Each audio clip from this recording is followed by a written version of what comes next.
처음 이 이야기를 들으면 고개를 갸웃하게 됩니다.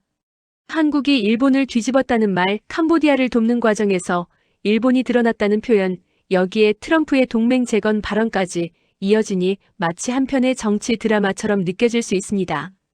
하지만 이 이야기를 제대로 이해하려면 자극적인 표현을 잠시 내려놓고 실제로 어떤 변화가 있었는지를 차분히 살펴볼 필요가 있습니다.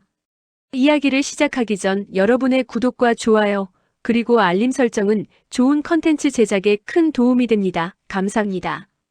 캄보디아는 오랫동안 동남아시아에서 중요한 위치를 차지해온 나라입니다.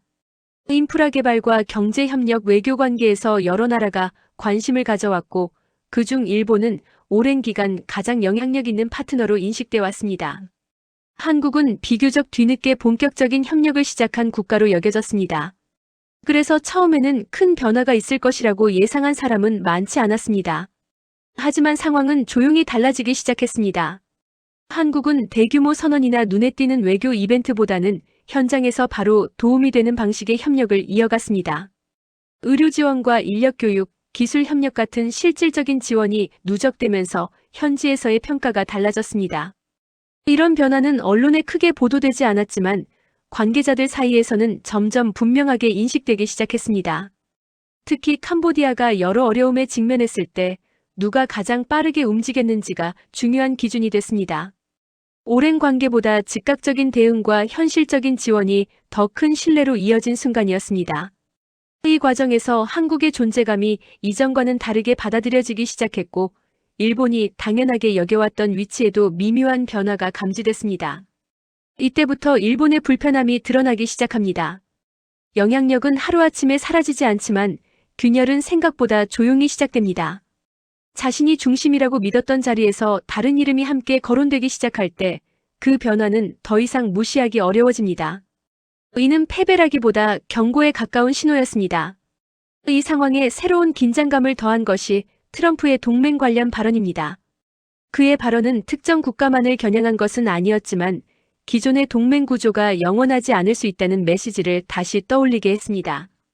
동맹이 자동으로 유지되는 것이 아니라 계속해서 증명해야 하는 관계가 될 수 있다는 인식은 많은 나라의 부담으로 작용했습니다. 이런 분위기 속에서 일본의 입장은 더욱 복잡해졌습니다. 과거의 기여와 역사적 관계만으로 영향력을 유지할 수 있을지에 대한 질문이 자연스럽게 제기됐기 때문입니다. 반면 한국의 캄보디아 협력은 단순한 지원을 넘어 변화하는 국제 환경 속에서 유연하게 움직인 사례로 다시 해석되기 시작했습니다. 시니어 시청자분들께서 지나온 국제 정세의 흐름을 떠올려 보시면 이런 변화는 낯설지 않습니다. 영향력은 선언으로 유지되지 않았고 늘 행동과 신뢰를 통해 축적됐습니다. 조용히 자리를 넓힌 쪽이 어느 순간 중심에 서는 장면은 역사 속에서 여러 번 반복돼 왔습니다. 이 이야기는 누가 이겼고 누가 졌느냐의 문제가 아닙니다. 국제관계의 기준이 어떻게 바뀌고 있는지를 보여주는 사례입니다.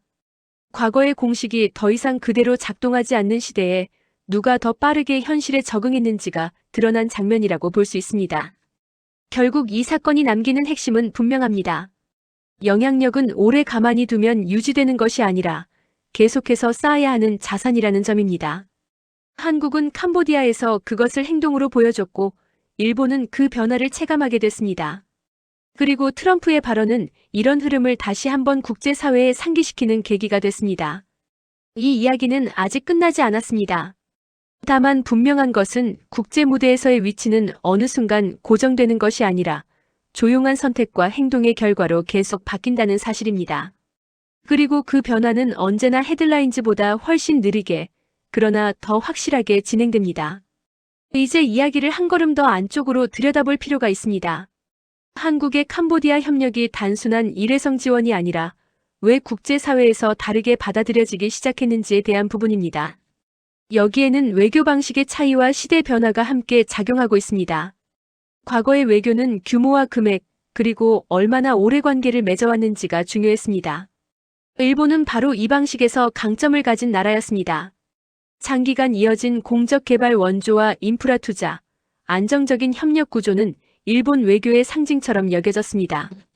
그래서 캄보디아에서도 일본의 위치는 당연한 것으로 인식돼 왔습니다. 하지만 국제 환경이 바뀌면서 평가 기준도 달라지기 시작했습니다. 빠르게 변하는 위기 상황 속에서는 장기 계획보다 즉각적인 대응이, 절차보다 실행력이 더 크게 평가되기 시작했습니다. 이 지점에서 한국의 방식이 눈에 띄기 시작합니다. 한국은 비교적 작은 규모라도 현장에서 바로 체감할 수 있는 지원을 반복적으로 이어갔고, 이 점이 현지 관계자들에게 신뢰로 쌓이기 시작했습니다. 특히 중요한 것은 한국이 전면에 나서 자신을 드러내기보다 문제 해결에 집중했다는 점입니다. 도움을 주대과시하지 않고 협력하되 주도권을 강조하지 않는 방식은 예상보다 큰 효과를 냈습니다. 외교는 때로 보이지 않는 태도가 메시지가 되는데, 이 과정에서 한국은 조용히 점수를 쌓아갔습니다. 이와 동시에 일본은 상대적으로 기존의 틀 안에서 움직이고 있었습니다. 잘 짜인 구조와 원칙은 안정적이었지만 변화 속도가 빨라진 환경에서는 유연성이 부족하다는 평가도 나오기 시작했습니다. 이것이 곧바로 영향력 상실을 의미하지는 않았지만 이전과 같은 절대적인 위치가 더 이상 자동으로 유지되지 않는다는 신호로 받아들여졌습니다.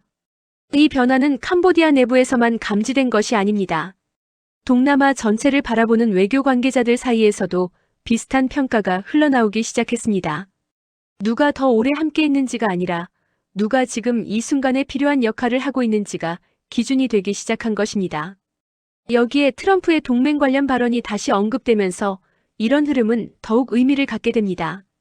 동맹과 협력은 과거처럼 자동으로 유지되는 것이 아니라 계속해서 현재형으로 증명해야 한다는 인식이 확산됐기 때문입니다. 이 인식은 일본처럼 기존 질서의 중심에 있던 나라일수록 더 큰 부담으로 작용했습니다. 이제 시청자분들께서 자연스럽게 떠올릴 질문은 이것입니다. 그렇다면 이런 변화가 일시적인 현상인지 아니면 더 큰 흐름의 시작인지입니다. 단순한 지역 협력의 문제가 아니라 국제관계 전반에서 기준이 바뀌고 있는 신호인지에 대한 판단이 필요해지는 시점입니다. 바로 이 지점에서 한국의 캄보디아 사례는 하나의 상징으로 읽히기 시작합니다. 규모보다 실효성, 역사보다 현재, 선언보다 행동이 더 중요해진 시대의 모습입니다. 그리고 이 변화는 특정 국가만의 문제가 아니라 앞으로 국제사회 전반에서 반복될 가능성이 높아 보입니다. 이제 다음으로 살펴볼 것은 이런 흐름이 일본의 외교 전략과 동아시아 전체의 힘의 균형에 어떤 영향을 미치고 있는지입니다. 여기서부터 이야기는 더 넓은 국제 질서의 문제로 확장되기 시작합니다. 이제 이야기는 캄보디아라는 한 나라를 넘어 더 넓은 지역 질서로 확장됩니다. 처음에는 현지 협력의 변화처럼 보였던 장면이 점차 동아시아 전체와 국제 외교 무대에서 의미를 갖기 시작했기 때문입니다.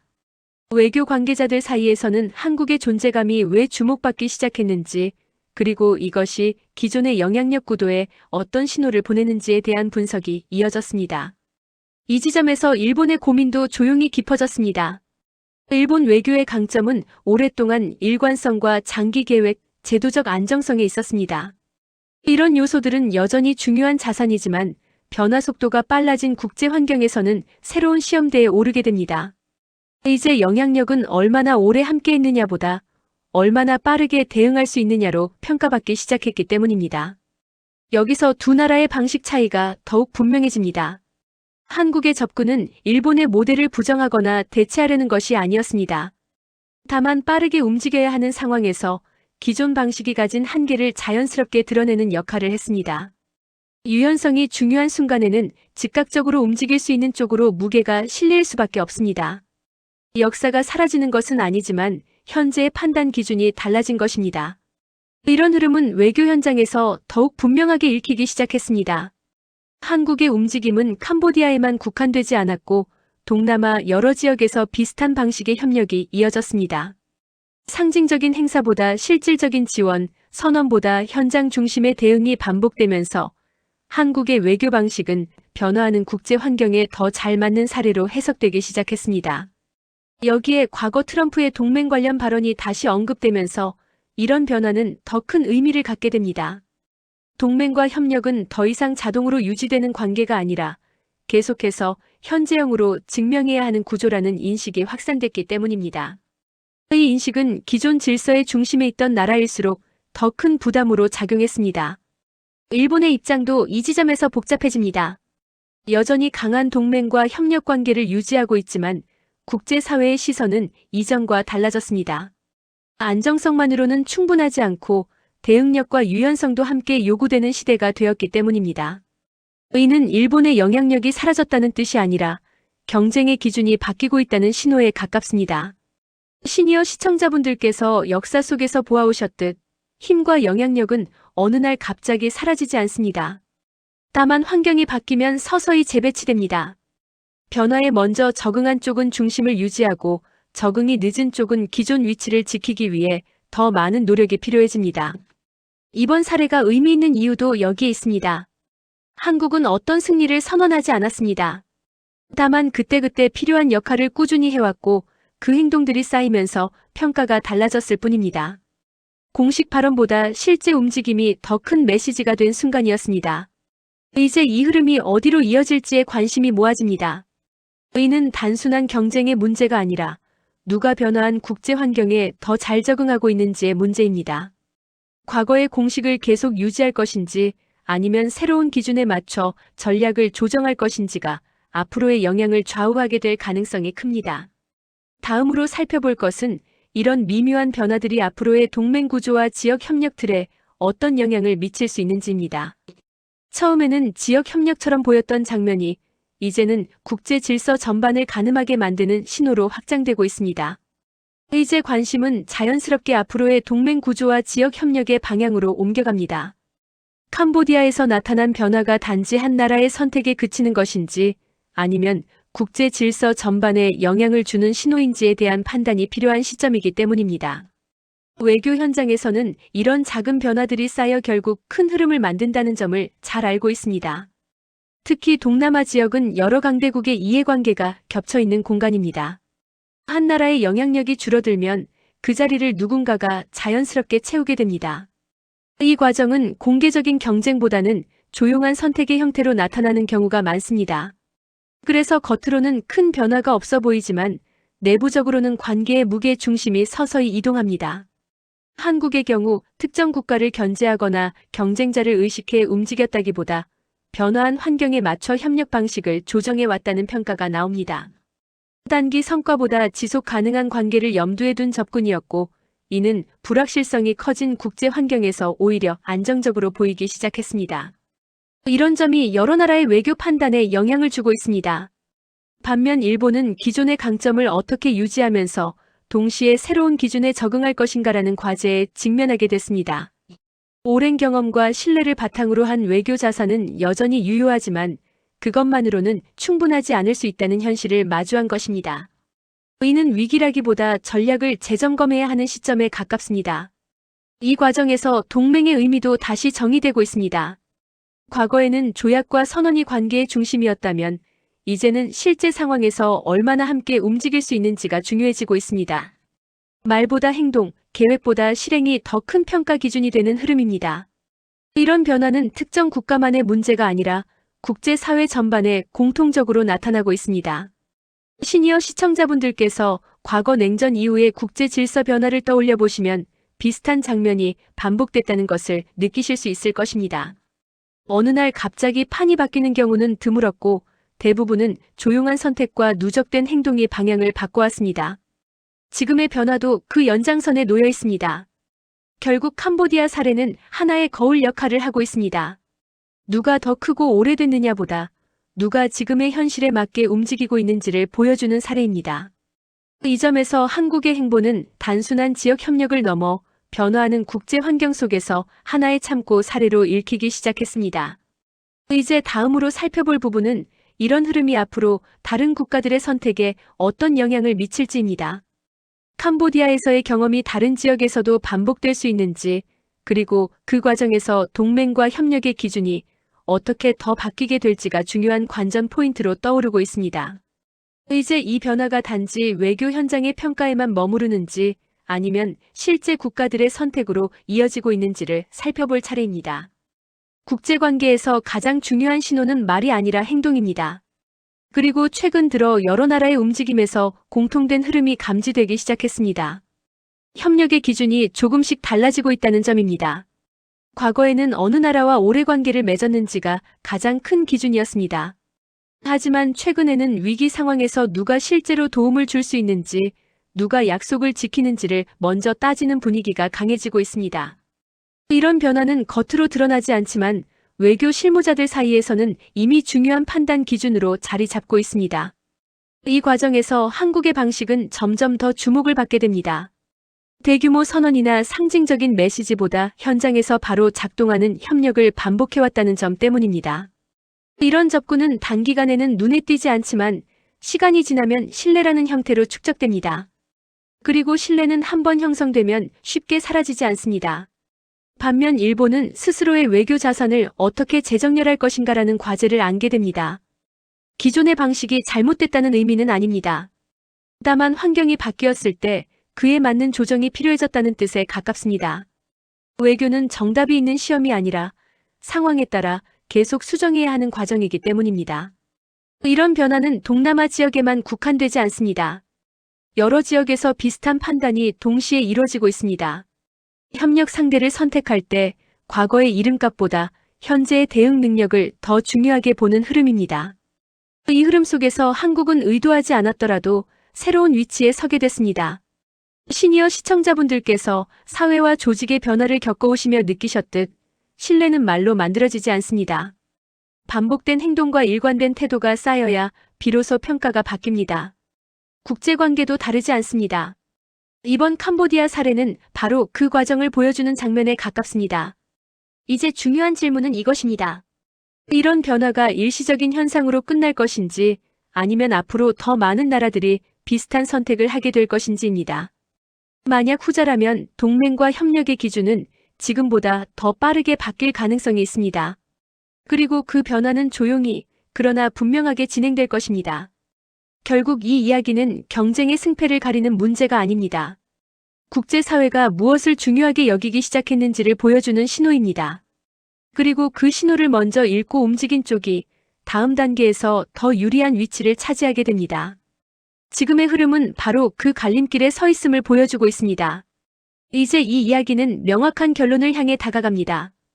캄보디아에서 시작된 변화, 일본이 느낀 불편함, 그리고 트럼프의 동맹 발언이 다시 소환된 이유는 모두 하나의 흐름으로 이어집니다. 국제관계의 기준이 바뀌고 있다는 사실입니다. 그리고 그 변화는 선언이나 충돌이 아니라 조용한 선택과 반복된 행동 속에서 진행되고 있습니다. 한국이 캄보디아에서 보여준 행보는 단순한 지원이나 외교 이벤트가 아니었습니다. 그것은 변화한 시대에 맞는 방식으로 관계를 쌓아가는 과정이었습니다. 빠르게 움직였고 필요에 맞춰 대응했으며 과시보다는 실질을 선택했습니다. 이 선택들이 쌓이면서 어느 순간 한국은 의도하지 않았던 위치에 서게 됩니다. 누군가를 밀어내서가 아니라 빈자리를 채우는 과정에서 말입니다. 이 지점에서 일본의 반응은 충분히 이해할 수 있습니다. 오랜 시간 유지해온 영향력과 역할이 더 이상 자동으로 인정되지 않는다는 신호를 받았기 때문입니다. 이는 패배의 문제가 아니라 환경 변화에 대한 경고에 가깝습니다. 과거의 공식이 여전히 유효한지 아니면 수정이 필요한지에 대한 질문이 던져진 것입니다. 트럼프의 동맹 발언은 이 흐름에 불을 붙였습니다. 동맹이란 무엇이며 그것은 어떻게 유지되는가라는 질문을 다시 꺼내놓았기 때문입니다. 동맹은 종이에 적힌 약속만으로 유지되지 않고 실제 상황에서 얼마나 함께 움직일 수 있는지로 평가받는 시대가 되었습니다. 이 인식은 기존 질서의 중심에 있던 나라일수록 더 크게 체감할 수밖에 없습니다. 시니어 시청자분들께서 지나온 역사 속에서도 비슷한 장면은 반복돼 왔습니다. 조직이든 국가든 변화는 늘 조용히 시작됐고 어느 순간 뒤돌아보면 판이 달라져 있었습니다. 큰 소리를 냈던 쪽이 아니라 묵묵히 준비했던 쪽이 중심에 남았던 경우도 많았습니다. 지금의 국제관계 역시 그런 흐름 위에 놓여 있습니다. 이 이야기는 한국이 일본을 이겼다는 단순한 구도로 정리될 수 없습니다. 오히려 누가 변화한 환경에 더 빨리 적응했는지, 누가 현실적인 선택을 했는지를 보여주는 사례에 가깝습니다. 영향력은 주장에서 얻는 것이 아니라 필요할 때 행동으로 증명될 때 자연스럽게 따라옵니다.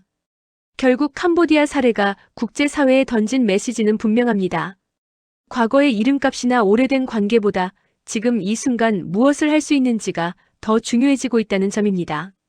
이 기준은 앞으로 더 많은 지역과 상황에서 반복될 가능성이 큽니다. 그리고 그 과정에서 기존 질서는 조금씩 재정렬될 것입니다. 지금 이 변화는 완성된 결과가 아니라 진행 중인 과정입니다. 하지만 한 가지는 이미 분명해졌습니다. 국제 무대에서의 위치는 고정된 것이 아니라 선택과 행동의 누적으로 만들어진다는 사실입니다. 한국은 캄보디아에서 그 원리를 보여줬고 일본은 그 변화를 체감하게 됐습니다. 이 이야기가 주는 마지막 메시지는 단순합니다. 국제관계에서 진짜 힘은 소리 없이 움직입니다. 그리고 그 움직임은 어느 날 갑자기 뉴스의 제목으로 드러나기 전에 이미 현장에서 결정되고 있습니다. 지금 우리가 보고 있는 장면은 바로 그 결과가 수면 위로 올라온 순간일지도 모릅니다.